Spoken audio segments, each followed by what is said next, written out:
ટ્રેનમાં થયેલી ઓળખે મૈત્રીનું રૂપ લઈ વિશ્વાસઘાતમાં પલટાઈ ગઈ છે. ડબલ પૈસાની લાલચે યુવક સાથે 5 લાખની ઠગાઈ. પાંગીલાલ ઉર્ફે કલ્લુ બેગે 10 લાખના બદલે 30 લાખ કરાવવાની લાલચમાં ઠગાઈનો શિકાર બન્યો છે. હાલ મૈદરપુરા પોલીસે આરોપીની ધરપકડ કરી વધુ તપાસ હાથ ધરી છે. સુરતમાં ડબલ પૈસા કરવાની લાલચે એક યુવક સાથે લાખો રૂપિયાની ઠગાઈ થયા હોવાનો કિસ્સો સામે આવ્યો હતો. યુવકે ટ્રેનમાં થયેલી ઓળખને મૈત્રીમાં ફેરવી વિશ્વાસઘાતના નાતે 5 લાખ રૂપિયા આપ્યા હતા. આરોપીએ યુવકને 10 લાખના બદલે 30 લાખ રૂપિયા બનાવી આપવાનો લાલચ આપ્યો હતો. જોકે રૂપિયા મળ્યા બાદ આરોપી ત્રિપુટી ફરાર થઈ ગઈ હતી. પોલીસે ફરિયાદ બાદ ઝડપથી કાર્યવાહી હાથ ધરી હતી અને 3 આરોપીઓ જેમાં કલ્લુ બેગ ઉર્ફે માંગીલાલ પણ સામેલ છે એને પકડી પાડ્યો હતો. અત્યાર સુધીમાં 4.97 લાખ રૂપિયા રિકવર કરવામાં આવ્યા હતા. પોલીસના જણાવ્યા મુજબ આરોપીઓ યાત્રા દરમિયાન લોકો સાથે ઓળખ બનાવી તેઓનો વિશ્વાસ જીતી લાલચની સ્કીમો દ્વારા પૈસા પડાવતા હતા. પોલીસે વધુ તપાસ શરૂ કરી અને શંકાસ્પદ અન્ય લોકોને પણ પૂછપરછ માટે બોલાવ્યા હતા.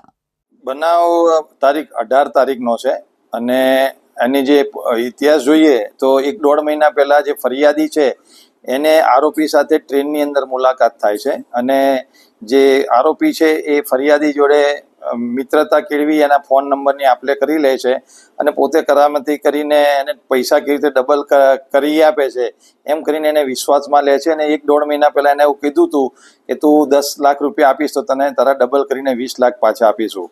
1 મહિના પછી જે ફરિયાદી છે એ લાલચમાં આવીને 5 લાખ રૂપિયા ભેગા કરીને ડબલ કરવા માટે એને જાણ કરે છે. તો આ જે આરોપી છે એ ત્યાંથી રાજસ્થાનનો મૂળ આરોપી છે. એ ત્યાંથી પોતાની સાથે અન્ય 2 આરોપીઓને લઈને અહીંયા સુરત ખાતે આવેલ હતો અને હોટલની અંદર એ લોકો રોકાઈને આજે ફરિયાદી પાસેથી એ લોકો 5 લાખ લઈને ભાગી ગયેલા હતા. જે ફરિયાદી છે એ પોતે મૈદરપુરા પોલીસ સ્ટેશન ખાતે આવીને એકદમ નિરાશાજનક સ્થિતિમાં હતો. તો પોલીસે પૂછપરછ કરતા એને જણાવેલું હતું કે 2 માણસો એના 5 લાખ રૂપિયા લઈને ભાગી ગયેલા છે. આ ફરિયાદ તરત મળતા મૈદરપુરાની જે ટીમ છે પોલીસની એને તુરંત જ કાર્યવાહી કરી અને જે હોટલના સીસીટીવી ફૂટેજને એના આધારે તપાસ કરતા જે 2 આરોપી બતાવતા હતા પણ એની જગ્યાએ 2ની જગ્યાએ 3 આરોપી અમારા ધ્યાનમાં આવેલા હતા અને તુરંત જ મૈદરપુરાની પોલીસ ટેકનિકલ સર્વેલન્સના આધારે તેમના ફોટા મેળવવામાં અને એમના મોબાઈલ નંબર મેળવવામાં એમને સફળતા મળેલી હતી અને ખૂબ જ ટૂંકા ગાળામાં 3 થી 4 કલાકના ગાળાની અંદર 3 આરોપીઓને પોલીસે રેલવેમાંથી પકડી લીધેલા હતા અને જે મુદ્દામાલ છે એ તમામ મુદ્દામાલ સાથે આરોપીઓને પકડી લીધેલા હતા.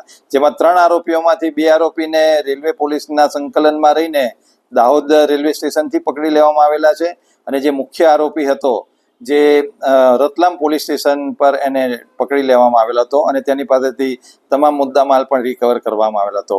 આ એક શ્રેષ્ઠ ઉદાહરણ છે પોલીસની કામગીરીનું કે જેમાં આટલા 3 થી 4 કલાકના ટૂંકા ગાળાની અંદર એક ટીમ વર્ક તરીકે રેલવે પોલીસની સાથે રહીને આ જે છેતરપિંડી અને વિશ્વાસઘાતનો જે ગુનો છે એના મુદ્દામાલ 100% મુદ્દામાલ રિકવરી સાથે પોલીસે 3 આરોપીઓની ધરપકડ કરી છે.